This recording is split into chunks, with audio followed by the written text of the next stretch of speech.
السلام علیکم ناظرین، ایک بار پھر خوش آمدید کہیں گے کیپٹل ون ٹی وی سے آزاد جموں کشمیر انتخابات 2021 پر بات کرتے ہیں، اور خاص طور پر اس وقت کی صورتحال پر دیکھا جائے تو وفاق سے آزاد جموں کشمیر کے مختلف حلقوں تک ایک بڑے پیمانے پر سیاسی سرگرمیاں ہمیں ہوتی دکھائی دے رہی ہیں۔ مختلف سیاسی جماعتیں، ان کے سربراہان بڑے ایکٹیو ہیں، اور سب کا ہی رخ اس وقت آزاد کشمیر کے مختلف حصوں کی جانب ہے، جہاں پر کئی طرح کے جلسے بھی ہو رہے ہیں، اور جو لوگ وہاں پر موجود ہیں وہ تو ہیں ہی ہیں، لیکن اس کے ساتھ ساتھ جو لوگ وہاں موجود نہیں ہیں اپنی سیاسی جماعتوں کی ریپرزنٹیشن کریں مختلف چینلز پہ بیٹھ کے، ان کے بیانات بھی بڑے انٹرسٹنگ ہیں۔ تو سچویشن اس وقت کی کیا ہے، اور کون سی سیاسی جماعت کس کے حق میں مضبوط دکھائی دے رہی ہے، یا پھر جو گٹھ جوڑ وہاں پر دکھائی دے رہا ہے وہ کتنا مضبوط یا مستحکم رہے گا آنے والے وقت میں، کیا صورتحال رہے گی، اس پر بات کرنے کے لیے ہم نے اسٹوڈیو میں دعوت دی ہے نویس حدیث صاحب کو۔ السلام علیکم جی۔ وعلیکم السلام۔ اب بات کر لیتے ہیں جی سیاسی صورتحال کی بات کرتے چلیں تو ظاہر ہے کہ بلاول بھٹو صاحب جو ہیں ان سے لے کر اس وقت علی امین گنڈا پور، مراد سعید صاحب، اور پھر دوسری جانب اگر ہم بات کرتے چلیں تو جو مختلف سیاسی جماعتوں کے اپوزیشن لیڈرز ہیں وہ بھی شیخ رشید صاحب، اور پھر یہاں پر پی ایم ایل این کے اگر ہم شاہد خاقان عباسی صاحب کا تذکرہ کرتے چلیں تو حال ہی میں ان کی اسٹیٹمنٹ بڑی امپورٹنٹ رہی، جبکہ انتخابات ہونے جا رہے ہیں اور آپ کو سیٹوں کی اشد ضرورت بھی ہے، ووٹس کی بھی ضرورت ہے۔ آپ یہ بات کرتے ہیں کہ جی تمام الیکشن چوری کیے جاتے ہیں، میں بھی چوری کر کے آیا تھا، اور اس طرح کی اسٹیٹمنٹس جو ہیں کتنا امپیکٹ ڈالیں گے، اور اس وقت کی جو گہما گہمی ہے اس کا احوال ہم آپ سے جاننا چاہیں گے، اس سے ہمیں آگاہ کیجیے۔ دیکھیں، ایک تو یہ ہے کہ حتمی فہرستیں وہ بھی سامنے آ گئی ہیں کہ ٹوٹل کتنے امیدوار سامنے آ رہے ہیں۔ اب سب سے پہلے گلگت بلتستان کی بات ہو، وہاں پر بھی بلاول بھٹو میدان میں اترے تھے، اور ان کا بہت بڑا تگڑا یعنی آپ سمجھیں کہ پڑاؤ تھا گلگت میں، 22 دن کا ان کا شیڈیول تھا۔ یہی صورتحال یہ ہے کہ پنجاب میں پیپلز پارٹی یعنی پہنچ گئی تھی، پنجاب میں بھی جوڑ توڑ انہوں نے شروع کیا، اور ساتھ ہی کشمیر میں بھی سب سے پہلی انٹری بلاول بھٹو کی شروع ہوئی، اور آپ نے دیکھا میرپور سے انہوں نے سٹارٹ کیا اس ریجن سے، اور اب وہ ظاہر ہے انہوں نے کمپین شروع کی ہے۔ اس کے ساتھ ساتھ وزیراعظم عمران خان کے حوالے سے بڑا اہم یہ فیصلہ ہوا ہے، اس کا شیڈیول بھی ہم کوشش کریں گے کہ عوام سے شیئر کریں کہ 5 مختلف حلقوں اور جلسوں سے خطاب کریں گے عمران خان۔ شیخ رشید بھی ان کے ساتھ ہوں گے، اور شیخ رشید کو غیر اعلانیہ طور پر یعنی آپ سمجھیں کہ کوئی انفارمل طریقے سے انہوں نے یہ کمپین جو ہے وہ کرنے کو کہا گیا ہے کشمیر کی، اور وہ بہت عرصے تک وہاں رہیں گے، یعنی جو شیڈیول بتایا جا رہا ہے کہ ہو سکتا ہے 10 12 15 دن تک وہ کشمیر میں رہیں۔ علی امین گنڈا پور آلریڈی آپ نے دیکھا کہ وہ کوٹلی میں، اور مراد سعید ان کے ساتھ ہیں، وہ مختلف جلسوں سے خطاب کر بھی چکے ہیں، آج بھی ان کا شیڈیول ہے، کل بھی آنے والے دنوں میں بھی ان کا شیڈیول ہے، اور انہوں نے بڑا کھلا اعلان کیا ہے، وہ گلگت میں بھی ایسا کرتے رہے ہیں۔ اب دیکھنا یہ کہ الیکشن کمیشن کس حد تک یہ دیکھے گا، کہ الیکشن کمیشن فوراً نوٹس بھی لیتا ہے۔ یہ ویسے میں بات کرنا چاہ رہی بھی تھی کہ مانیٹرنگ ایک ٹیم بھی تشکیل دی گئی ہے کہ بے ضابطگیاں نہ ہوں کیمپینز کے دوران مختلف سیاسی جماعتیں، تو کیا اس طریقے سے سربراہان کا، مختلف سیاسی جماعتوں کے وزراء کا وہاں پر جانا، اور یا پھر مختلف سیاسی جماعتوں کے جو لیڈرز ہیں اس وقت وہاں پر جس طریقے کے جلسے کر رہے ہیں، کیا وہ درست ہے؟ دیکھیں، شیخ رشید کو جس حوالے سے ابھی تک کہا جا رہا ہے میدان میں، ان کا ایک بیک گراؤنڈ ہے، پولیٹیکل بیک گراؤنڈ ہے۔ ایک تو وہ خود کشمیری ہیں، وہ بار بار آپ جانتے ہیں ان کو کہ وہ بارہا کہتے بھی ہیں کہ میں کشمیری ہوں، پھر وہ للکارتے رہے ہیں اور ابھی بھی للکارتے ہیں مودی سرکار کو، یہ اس سے پہلے جتنی بھی حکومتیں آتی رہی ہیں۔ بہت سے اس طرح کے پولیٹیکل لیڈرشپ جو بھارت کی تھی، ان کے ساتھ ان کے بڑے اور طرح کے تعلقات بھی رہے، اپنے لال حویلی میں وہ ان کو انوائٹ بھی کرتے رہے، ان کو ناشتے بھی کرواتے رہے، کشمیری کھانے کھلاتے رہے۔ تو ایک تو یہ ہے کہ پھر جو لال حویلی میں شروع ہی انہوں نے وہاں سے کیا، لال حویلی سے بہت سے جو کشمیری لیڈرشپ ہے جو پاکستان میں بھی الیکشن لڑے، ان کی بھی، اور کشمیر میں جو لڑ رہے ہیں ان کی بھی ملاقاتیں شیخ رشید سے رہیں۔ تو اب وہ ظاہر ہے ایک تو اس حوالے سے ان کا ایک بیک گراؤنڈ ہے اپنا، کہ کشمیر پر انہوں نے ہمیشہ آواز اٹھائی ہے، وہ مقبوضہ کشمیر کی معاملہ ہو، وہ بھارت میں مسلمانوں کے ساتھ سلوک ہوں، یہ معاملہ تو ہمیں دیکھنے میں نظر آیا کہ شیخ رشید نے ہمیں بات کی، اور پھر وہ اپنے آپ کو ظاہر ہے وہ جب یہ کہتے ہیں کہ میں کشمیری ہوں، تو ظاہر ایک اپنا جو ہے وہ سمجھتے ہیں کشمیریوں کو، اور کشمیری بھی بہت حد تک ہم دیکھ رہے ہیں کہ وہ شیخ رشید کو سراتے بھی ہیں اس معاملے میں۔ ایک تو یہ ریزن ہے۔ دوسرا یہ ہے کہ ظاہر ہے وہ ایک منجے ہوئے سیاستدان سمجھے جاتے ہیں، انہوں نے آلموسٹ 8-10 حکومتیں دیکھی ہیں، جس میں ان کے ساتھ تقریباً تمام پولیٹیکل پارٹیز کے ساتھ انہوں نے کام بھی کیا، ان کے ساتھ کہیں نہ کہیں ان کے تعلقات بھی ہیں۔ تو عمران خان کے لیے ذرا اس سے زیادہ ایکسپیرینس رکھنے والا شخص جو کشمیر میں اور کوئی نہیں ہے، علی امین گنڈا پور پہ وہ نہیں کر سکتے یا مراد سعید پہ نہیں کر سکتے۔ ایک تو یہ ہے کہ وہ شیخ رشید کے ساتھ وہ جلسوں میں جائیں گے عمران خان۔ اب ظاہر ہے اس میں بہت سے اعلانات بھی ہونے. آپ اب اندازہ کیجئے کہ علی امین گنڈا پور پہلے ہی یہ کہہ چکے ہیں,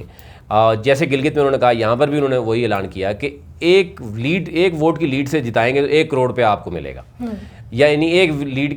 اس کے یعنی ووٹ کے پیچھے ایک جو ہے وہ کروڑ ملے گا, اور 500 ارب کا وہ پہلے ہی اعلان کر چکے ہیں. اب یہ اس کو آپ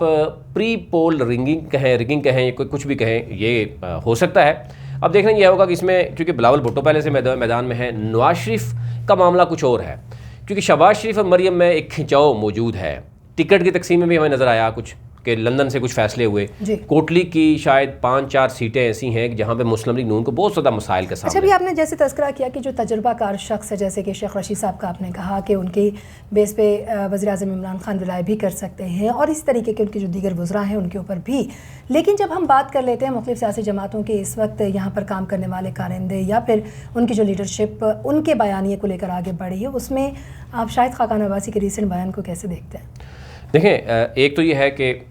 شہباز شریف اور مریم نواز پہلے ہی الگ الگ پیج پہ. شاہد خاقان عباسی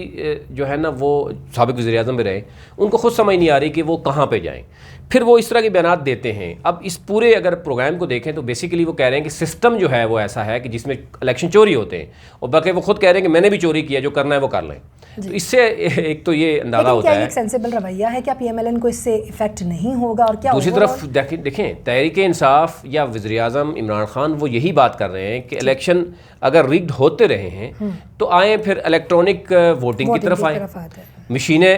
موجود ہیں. آپ نے انتخابی اصلاحات کی بات کی, ابھی بھی اس پہ بات ہو رہی ہے, آج بھی اس پہ بات ہو رہی ہے, لیکن اس طرف مسلم لیگ نون نہیں آ رہی, پیپلز پارٹی نہیں آ رہی, جس کی وجہ سے ایک تاثر یہ غلط جا رہا ہے کہ وہ انتخابات میں اصلاحات بھی نہیں چاہتے, اور دوسری طرف وہ برملا کہتے ہیں کہ جناب ہم نے الیکشن چوری کیے ہیں اور سسٹم ہی الیکشن کا ٹھیک نہیں ہے. اچھا, یہ تو کسی حد تک ٹھیک ہے کہ یہ سمجھا جاتا تھا کہ یہاں پر اسٹیبلشمنٹ کا بڑا رول ہوتا ہے اور یہ چیزیں ہوتی ہیں, لیکن اب نون لیگ نے یا شاہد خاقان عباسی نے خود تسلیم کیا ہے کہ واقعی اس سے پہلے جتنا بھی ہوتا رہا ہے ان کو اسٹیبلشمنٹ لے کے آتی رہی ہے, اور پہلی بار یہ ہوا کہ اسٹیبلشمنٹ نہیں لے کے آئی. ایک تو یہ انہوں نے برملا اس کا اظہار بھی کر لیا, اور پھر انہوں نے خود کہا جی ہم نے بالکل الیکشن چوری کیے ہیں. اس کا مطلب یہ ہوا کہ وہ یہ سمجھتے ہیں کہ یہ سارا کچھ اس طرح سسٹم چلا. اور اب ظاہر ہے وہ یہ کہنا چاہ رہے تھے کہ بیسیکلی اس دفعہ بھی جو تحریک انصاف آئی ہے تو وہ بھی اسٹیبلشمنٹ اس کو پیچھے ہے کھڑی ہے. اب ظاہر ہے بہت سی چیزیں ہیں کہ یہ تو ہر ایک الیکشن میں ہوتا ہے. آج آزاد جموں و کشمیر کی جو وزیر اعظم ہے راجہ فاروق حیدر, وہ بھی آج یہی بات کر رہے ہیں کہ جناب الیکشن تو دھاندلی کے لیے پوری کام ہو چکا ہے, بہت سے لوگ یہ کر رہے ہیں وہ کر رہے ہیں, ہمارے الیکشن توڑ رہے ہیں, ہم گلگت جیسا جو ہے نا وہ سلوک نہیں کریں گے. انہوں نے بہت سے جو ہے وہ آپ نے دیکھا ہوگا الزامات لگائے ہیں وزیر اعظم عمران خان پہ. انہوں نے مودی اور عمران خان کو اکٹھا ایک جگہ پہ کھڑا کر دیا, ایک پیج پہ کھڑا کر دیا. تو کہنے کا مطلب یہ الیکشن کی حد تک تو ہمیں سمجھ آتی ہے, لیکن جب آپ عملی طور پر کہا جاتا ہے کہ آپ آئیں الیکٹرانک ووٹنگ کی طرف آئیں یا اصلاحات لے کے آئیں, وہاں پر بھی ان پولیٹیکل پارٹیز کی سمجھ نہیں آتی کہ وہ کیوں اس طرح پیچھے ہٹتے ہیں. ایک تو دوسرا یہ ہے کہ مسلم لیگ نون کو کشمیر میں مشکلات ہیں, ٹکٹ تقسیم صحیح نہیں ہوئے. پھر ان کو علم ہے کہ وفاق میں تحریک انصاف ہے, اور ان کو یہ بھی ہے کہ تاریخ سیدھی بتا رہی ہے کہ جناب جو بھی وفاق میں حکومت ہوتی ہے, 2011 میں پیپلز پارٹی تھی تو وہاں پیپلز پارٹی کی حکومت بنی, 2016 میں نون لیگ یہاں وفاق میں تھی, نون لیگ کی بنی, اب 2021 میں پی ٹی آئی کی ہے, تو 70-80% تو چانسز ڈیفینیٹلی پہلے ہی یہ ہے کہ پی ٹی آئی کی حکومت بنے گی. کیسے بنے گی یہ کچھ بھی کہنا قبل از وقت ہوگا. بڑا گٹھ جوڑ بھی تو اس وقت بڑا عروج پہ ہے, لوگ وفاق کا رخ کر رہے ہیں, پھر واپسی کا رخ کر رہے ہیں, وہاں پر بھی کوشش کی جا رہی ہے. جیسے آپ نے بات کی ابھی کچھ دیر پہلے کہ ایک ووٹ بھی جو ہے وہ بڑا اہمیت کا حامل ہے, تو یہ جو اس وقت کیا اتحاد مختلف ایسی جماعتوں کا جو کہ وفاق میں ہمیں ہوتا دکھائی نہیں دیتا, ذاتی مفادات کی ایک سیاست وہاں کشمیر کے اندر دکھائی دے رہی ہے, کیا یہ مفاد واقعی بہتر کشمیر کے لیے کیا جا رہا ہے, یہ جو اتحاد ہمیں سامنے آ رہا ہے, یا پھر صرف واقعی ذاتی مفاد کی حد تک آپ کو دکھائی دیتا ہے؟ دیکھیں ابھی تک تو علی امین گنڈا پور کی جو تقاریر ہیں ان پر تنقید کا نشانہ بنایا جا رہا ہے اپوزیشن کی جانب سے, اور یہ بھی کہا جا رہا ہے کہ چیف الیکشن کمشنر جو ہیں وہ بھی ان کو بھی کچھ شکایات آئی ہیں اس حوالے سے. پھر کچھ دیکھیں سیاسی طور پر اس طرح کے نشانے بنائے جاتے ہیں, جیسے بلاول بھٹو پہلے سے موجود ہیں, اور یہ کچھ لوگ یہ کہہ رہے ہیں تحریک انصاف یا نون لیگ والے کہ بلاول بھٹو کے لیے ہی شیخ رشید وہاں پر آ رہے ہیں, اور بلاول بھٹو اور شیخ رشید آمنے سامنے ہوں گے, ایک دوسرے کے خلاف بیان بازی ہوگی اور اس طریقے سے الیکشن ہوگا. لیکن عمومی طور پہ یہ کہا جا رہا ہے کہ بہت سے حلقوں کی طرف سے یہ بات آئی کہ بلاول بھٹو کے بعد ہی شیخ رشید ایکچولی ایکٹیو ہوئے ہیں, متحرک ہوئے ہیں, اور وہاں جا کر انہوں نے جو ہے وہ اس حوالے سے بھی اپنا جو کردار ہے اس کو بڑا واضح کیا, اور ایک بار پھر سے پی ٹی آئی کے حوالے سے انہوں نے کام کیا. تو کیا واقعی ان کے بلاول بھٹو نے دیگر سیاسی جماعتوں کو جھنجھوڑ جوڑا ہے کہ بھائی اٹھ جائیں اور کشمیر چلتے ہیں اور وہاں جا کر اپنے اپنے بیانیے کو لے کر آتے ہیں سامنے؟ دیکھیں پہلے بھی بلاول بھٹو وہاں موجود ہے نا، اور آپ نے دیکھا ہے کہ علی من گنڈا پور بڑی سخت اور عجیب و غریب لینگویج یوز کی جا رہی ہے بلاول بھٹو کی طرف کے لیے. اسی طرح مراد سعید ہے، ان کے لیے بھی غلط لینگویج یوز ہوتی ہے دونوں طرف سے. پیپلز پارٹی بھی کرتی ہے،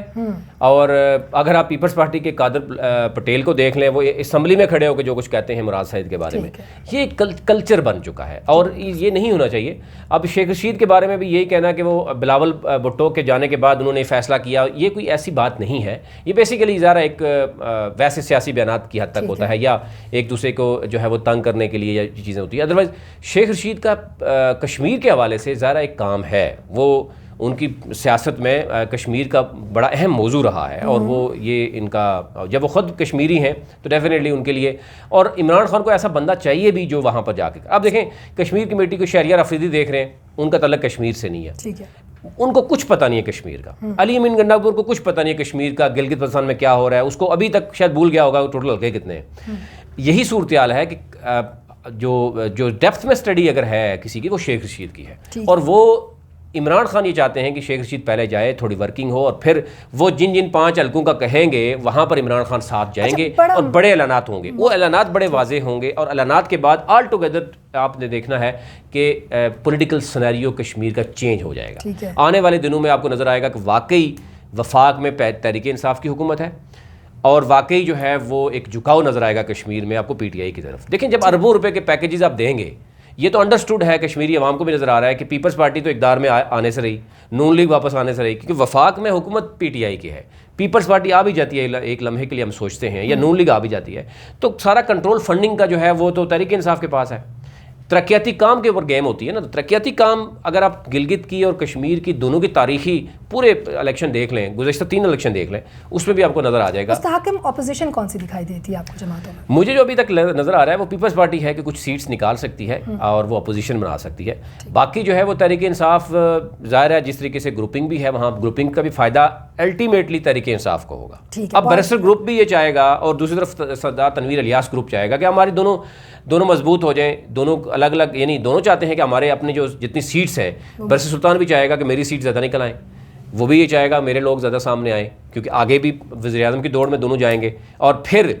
آپ دیکھتے ہیں کہ بزدار جیسا یا کوئی اور بندہ عمران خان کے لیے بڑا آسان ہو جائے گا جب دیکھتا ہے کہ یار دونوں آپس میں لڑ رہے ہیں، اب دونوں مضبوط ہیں، تو پھر ایک تیسرے بندے کی انٹری بھی ہو سکتی ہے، اور یہ ہو سکتی ہے، یہ ابھی سے ہی باتیں اس پہ ہو رہی ہیں. تو اس لیے ان دونوں گروپ میں سے فائدہ تیسرا کوئی اٹھا سکتا ہے. ٹھیک ہے، بہت شکریہ نوید صدیقی صاحب، آپ ہمارے ساتھ موجود رہے. ان ڈیٹیل جو پوزیشن تھی پارٹی کی، میں ایکچولی وہی آپ سے پوچھنا بھی چاہ رہی تھی، جو کہ آپ نے اپنے سوالوں کے جواب میں ہی دے دیا کہ کون سی سیاسی جماعت زیادہ مستحکم فی الحال لگ رہی ہے، اور اسی طریقے سے اپوزیشن کے طور پہ بھی کون سی سیاسی جماعت جو ہے وہ اپنی جگہ بنانے میں کامیاب ہو جائے گی، اس کے حوالے سے بھی آپ نے تذکرہ کیا. آنے والے وقت میں اس حوالے سے مزید اپڈیٹس بھی ہم اپنے ناظرین کے ساتھ شیئر کرتے رہیں گے. فی الوقت اتنا ہی، اجازت دیجیے. اللہ نگہبان. اور جانے سے پہلے صرف اتنا کہوں گی کہ چینل کو سبسکرائب ضرور کیجیے تاکہ ہر نئی ویڈیو سب سے پہلے آپ تک پہنچے.